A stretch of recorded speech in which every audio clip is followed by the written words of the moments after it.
Hello students, welcome back to chemistry classroom once again. Today I will start third chapter, element, compounds and mixture.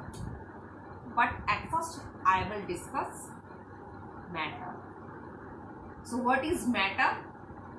Matter is anything else which occupies some space and has proper mass. So matter is normally divided into two parts. They are pure substance and mixture. So what is pure substance? Pure substance are kind of substance which are fixed composition and fixed chemical properties. So those substance has fixed composition and fixed chemical properties. They are pure substance. Normally pure substance are two types, elements and compounds. So what are the normal characters of pure substance? Basically pure substance are homogeneous. They have fixed composition, uniform physical or chemical properties. Normally the constituents of pure substance are not separated by physical process. We have to apply some chemical process to separate them. And in case of pure substance, they have fixed boiling point, fixed melting point, and also they have a proper taste, color and smell. Next, elements. What are elements?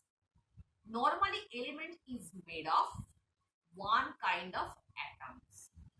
When same kind of atoms combine together form element. That is why elements cannot be broken into simpler substance. Basically, elements are homogeneous in nature and they have a fixed chemical composition. That's why they can't broken into simpler substance. So normally elements are four types: metals, non-metals, metalloids and noble gases or inert gases. So normally what are metals? Those substances are normally luster, sonorous, hard, rigid and good conductor of heat and electricity. They are metals like iron, aluminium, copper, etc. Same way, what are non-metals? Those chemical substances have not lusters and they are not good conductor of heat and electricity. They are not sonorous and they are brittle. They are non-metals. Like any gases, oxygen, hydrogen, nitrogen, they are non-metals. Same way, what are metalloids? Those kind of substance possess both character like metal and non-metals. They are metalloids like arsenic, antimony, germanium, boron, silicon, etc. And noble gases. These are very important. Normally noble gases are available in gaseous state, but they are unable to chemically combine with any other substance. That's why they are known as inert gases or inactive gases. 6 inert gases are available in nature: helium, neon, xenon, radon, argon, krypton. Next, compound. What is compound? When more than one, two or more than two elements combined together by a fixed proportion, then form compound.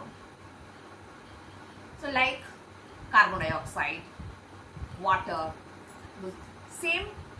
in case of that, two different elements combined together form compound. So look at the book. Elements are represented by symbols and elements is represented by one letter or two letter symbols. Normally elements are represented by symbols. So you have to learn the symbols. In case of that, some elements have single letter for symbolize, but in case of others elements, they have two letter symbols were introduced in order to distinguish between those elements whose names start with same letter. So some elements and their name normally is start with same letter. In case of that, we use two letters like hydrogen and helium, carbon and cobalt, chromium and copper. So students, you have to learn the normally symbols. Next, compounds. Already I have discussed what is compound. Now, splitting of compound into simpler substance. As we have just said, compound can be split into simpler substance by chemical means.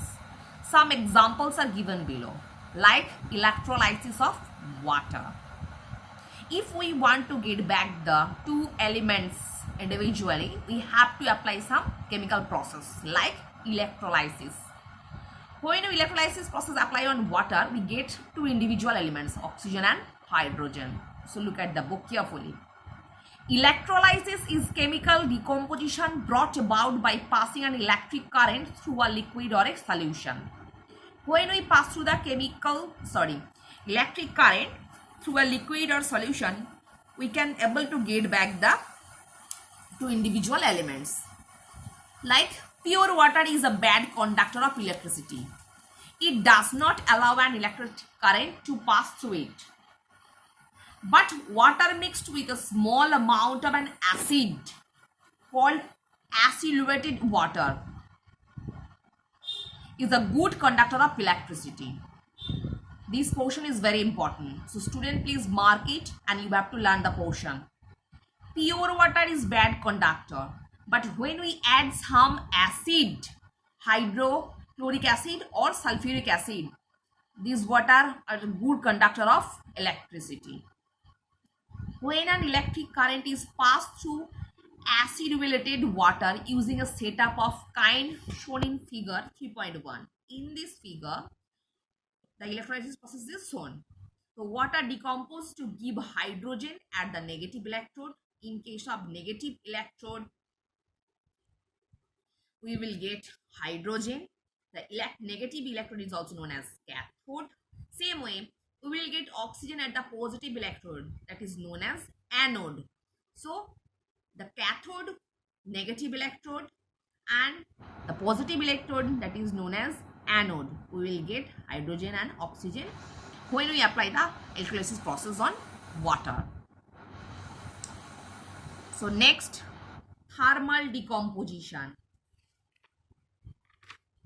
The splitting of substance into simpler substance by the action of heat on it is called thermal decomposition. The splitting of a substance into simpler substance by the action of heat.